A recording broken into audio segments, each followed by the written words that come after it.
Cette guerre nous affecte tous au niveau du continent africain, à tous les échelons des nations. L'économie mondiale et nationale sont figées. Les échanges commerciaux et autres transactions, piliers de croissance de nos pays, sont grandement ralentis. Les impacts sur nos pays, sur nos peuples, sont tragiques. C'est pour cette raison que je rejoins tous les chefs d'État tout à l'heure sur l'annulation de nos dettes. Actuellement, on parle de guerre, mais cette fois-ci, ce ne sont pas les bombes ni les balles qui seront nos munitions, mais l'intelligence de nos scientifiques, l'audace des leaders et notre solidarité. La nature est là pour nous offrir la meilleure et la plus fiable des solutions. Mes chers frères, permettez-moi de partager avec vous brièvement notre expérience face à ce virus depuis maintenant près de 2 mois. Depuis les premiers cas en Afrique et à Madagascar ont été confirmés, dès les premières heures, nous avons immédiatement pris toutes les mesures de prévention qui s'imposent pour éviter la propagation du virus. Comme vous le savez, Madagascar est connu pour la richesse de sa biodiversité et son abondance en plantes médicinales. Nous sommes le 3e pays exportateur d'huile essentielle au monde et tout cela nous offre un maximum de champs des possibles pour la recherche médicale. Excellences, messieurs les présidents, mes chers frères, c'est avec une grande fierté que nous avons annoncé la semaine passée que les travaux de recherche scientifique malagasy ont abouti à l'élaboration du remède Covid Organics ou Tamba-VCVO. Un remède traditionnel amélioré à but préventif et curatif, préparé sur la base des plantes médicinales largement répandues et plantées à Madagascar, dont l'artémisia.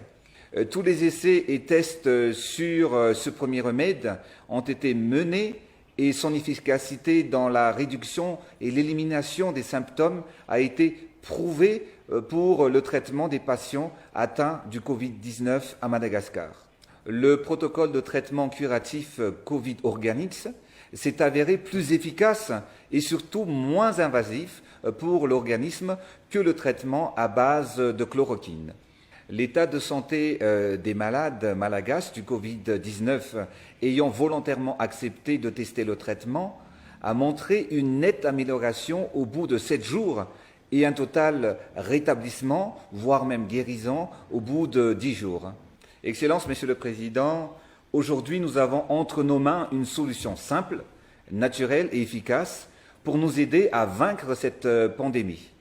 Notre impératif à tous est le même, préserver et sauver les vies en danger sur le continent. Notre devoir est avant tout de protéger nos peuples, nos enfants et nos familles.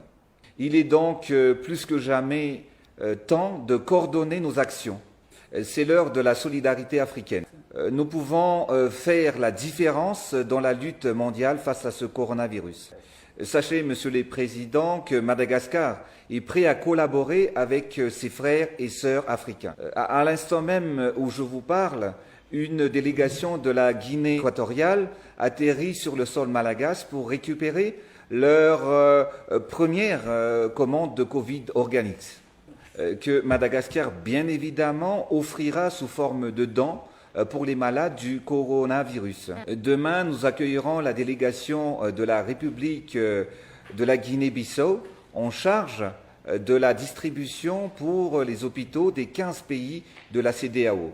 Il y a un adage chez nous qui dit que c'est dans les moments difficiles qu'on reconnaît les vrais amis. Nous sommes là, Madagascar est là pour venir en soutien et en aide à tous les pays amis dans leur action face au Covid-19. Excellences, Monsieur le Président, je suis certain qu'à travers nos efforts associés, nous vaincrons cette pandémie en puisant dans le meilleur de nos traditions, de notre biodiversité, en soutenant notre jeunesse et nos scientifiques. Investissons sur toutes les initiatives qui valorisent nos pays et notre continent. Je l'ai toujours su, Madagascar et l'Afrique ont tout pour réussir. Nous avons toutes les ressources et l'énergie pour accomplir cela. Et aujourd'hui, si on veut laisser une nouvelle Afrique à nos enfants, c'est nous tous qui devrons nous engager pour changer le cours de l'histoire et la vie de nos concitoyens. L'avenir compte sur nous et repose sur nos épaules, car personne à part nous, frères et sœurs africains, ne pourra et ne saura changer notre situation.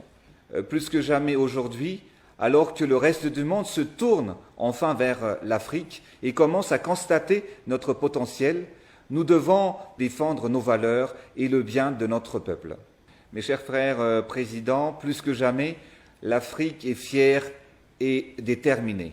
Je vous remercie. C'est le lieu du lien d'ailleurs entre ce qui a été dit par notre frère Angeline et ce que je souhaiterais pour ma part, et je sais que tous vous êtes dans la même